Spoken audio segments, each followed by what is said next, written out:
ક્યાંથી શીખ્યો? આથી કોનું ગીત છે? કોનું ગીત? જિગ્નેશ કવિરાજ.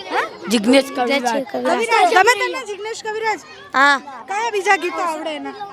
એના અને અમુક આવડે છે એક ગીત એક છે એ વાળુડિયા મંગલ ગીત ગવડાવું વરઘોડિયા ને ચોકાડી ને અંધાવું હાથીની અંબાડી રે અંધાવું તાવુમાં વિવાતી ને અંધાવું આજ માર વીરો રે પલને છે વાળો આજ માર વીરો રે પલને છે વાળો આ બધા છોકરાઓ રીલો સૌથી વધારે જોતા હોય ને એવું લાગે છે ને. આ બધું રીલોમાં સાંભળ્યું છે.